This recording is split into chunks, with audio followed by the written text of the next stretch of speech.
Chapter 44. My Lord and Lady. Please, Madam Mother, could you lend me my wife for an hour? The luggage has come, and I've been making hay of Amy's Paris finery, trying to find some things I want, said Laurie, coming in next day to find Mrs. Lawrence sitting in her mother's lap, as if being made the baby again. Certainly. Go, dear. I forgot that you have any home but this, and Mrs. March pressed the white hand that wore the wedding ring, as if asking pardon for her maternal covetousness. I shouldn't have come over if I could have helped it, but I can't get on without my little woman any more than a weathercock can without the wind, suggested Joe, as he paused for a simile. Jo had grown quite her own saucy self again since Teddy came home. Exactly, for Amy keeps me pointing due west most of the time, with only an occasional whiffle round to the south, and I haven't had an easterly spell since I was married. Don't know anything about the north, but am altogether salubrious and balmy, eh, my lady? Lovely weather so far. I don't know how long it will last, but I'm not afraid of storms, for I'm learning how to sail my ship. Come home, dear, and I'll find your boot jack. I suppose that's what you are rummaging after among my things. Men are so helpless, mother, said Amy, with a matronly air which delighted her husband. What are you going to do with yourselves after you get settled? asked Jo, buttoning Amy's cloak as she used to button her pinafores. We have our plans. We don't mean to say much about them yet, because we are such very new brooms, but we don't intend to be idle. I'm going into business with a devotion that shall delight grandfather, and prove to him that I'm not spoiled. I need something of the sort to keep me steady. I'm tired of dawdling, and mean to work like a man. And Amy, what is she going to do? asked Mrs. March, well pleased at Laurie's decision, and the energy with which he spoke. After doing the civil all round and airing our best bonnet, we shall astonish you by the elegant hospitalities of our mansion, the brilliant society we shall draw about us, and the beneficial influence we shall exert over the world at large. That's about it, isn't it, Madame Récamier? asked Laurie, with a quizzical look at Amy. Time will show. Come away, impertinence, and don't shock my family by calling me names before their faces, answered Amy, resolving that there should be a home with a good wife in it before she set up a salon as the queen of society. How happy those children seem together, observed Mr. March, finding it difficult to become absorbed in his Aristotle after the young couple had gone.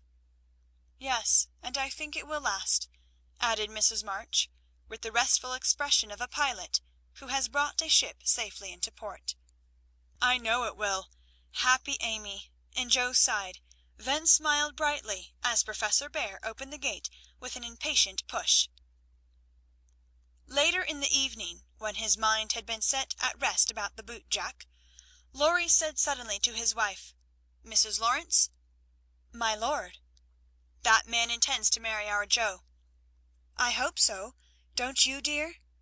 Well, my love, I consider him a trump, in the fullest sense of that expressive word, but I do wish he was a little younger, and a good deal richer.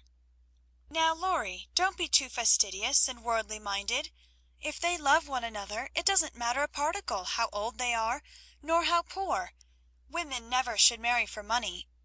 Amy caught herself up short as the words escaped her, and looked at her husband, who replied with malicious gravity, Certainly not, though you do hear charming girls say that they intend to do it sometimes. If my memory serves me, you once thought it your duty to make a rich match. That accounts, perhaps, for your marrying a good-for-nothing like me. Oh, my dearest boy, don't say that. I forgot you were rich when I said yes. I'd have married you if you hadn't a penny, and I sometimes wish you were poor, that I might show how much I love you. And Amy, who was very dignified in public, and very fond in private, gave convincing proofs of the truth of her words. You don't really think I'm such a mercenary creature as I tried to be once, do you? It would break my heart if you didn't believe that I'd gladly pull in the same boat with you, even if you had to get your living by rowing on the lake. Am I an idiot and a brute? How could I think so when you refused a richer man for me, and won't let me give you half I want to now, when I have the right? Girls do it every day, poor things, and are taught to think it is their only salvation. But you had better lessons, and though I trembled for you at one time, I was not disappointed, for the daughter was true to the mother's teaching. I told mamma so yesterday, and she looked as glad and grateful as if I'd given her a cheque for $1,000,000 to be spent in charity. You are not listening to my moral remarks, Mrs. Lawrence?" And Laurie paused, for Amy's eyes had an absent look, though fixed upon his face. "Yes, I am, and admiring the mole in your chin at the same time. I don't wish to make you vain, but I must confess that I'm prouder of my handsome husband than all of his money. Don't laugh, but your nose is such a comfort to me," and Amy softly caressed the well-cut feature with artistic satisfaction. Laurie had received many compliments in his life, but never one that suited him better, as he plainly showed, though he did laugh at his wife's peculiar taste, while she said slowly, "May I ask you a question, dear?" "Of course you may." "Shall you care if Joe does marry Mr. Bear?"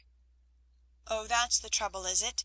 I thought there was something in the dimple that didn't quite suit you. Not being a dog in the manger, but the happiest fellow alive, I assure you I can dance at Joe's wedding, with a heart as light as my heels. Do you doubt it, my darling?" Amy looked up at him and was satisfied.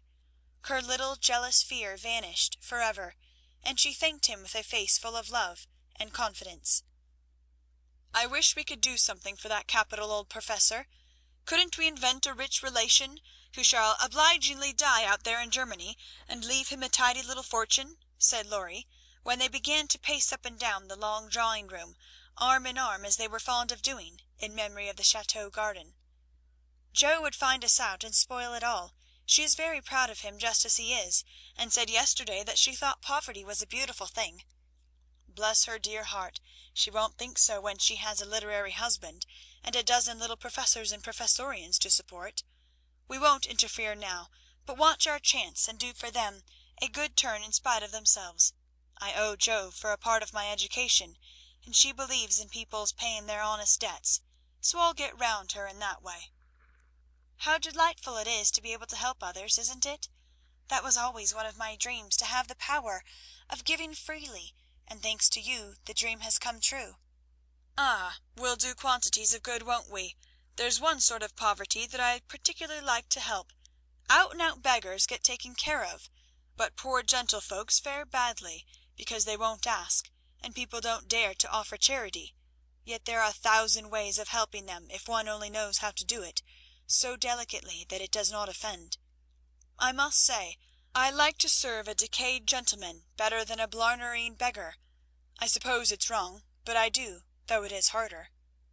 "Because it takes a gentleman to do it," added the other member of the Domestic Admiration Society.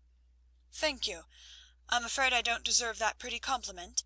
But I was going to say that while I was dawdling about abroad, I saw a good many talented young fellows making all sorts of sacrifices, and enduring real hardships that they might realize their dreams.